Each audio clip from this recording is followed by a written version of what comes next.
аз 5 то 7 марти соли равон дар шаҳри Тошканди ҷумҳурии Узбекистон мусобиқаи Grand Slam Тошканд доид мегардад. Дар он иштироки 541 ҷудочӣ аз 75 кишвари дунё дар назар аст. Дар қатори дигарон 14 нафар ҷудочии тоҷик ҳам ба Тошканд сафарбар хоҳанд шуд.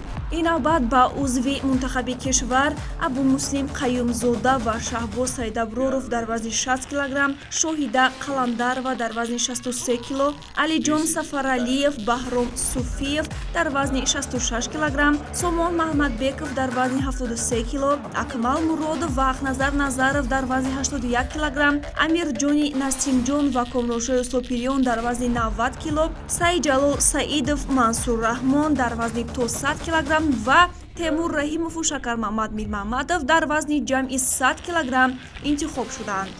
Берӯзи Хоҷазода, ки дар вазни 73 кг ҳунарнамоӣ мекунад, бинобар ҷароҳат доштанаш дар мусобиқаи мазкур ширкат нахоҳад кард.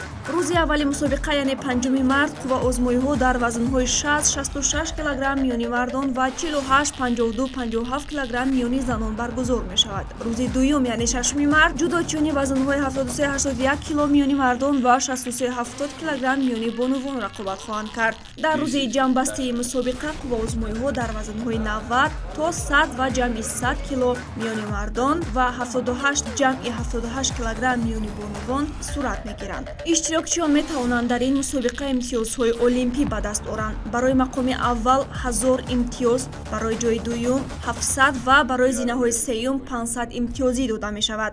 Инчунин беҳтаринҳои мусобиқа бо ҷоизаҳои молии сарфароз гардонида мешаванд.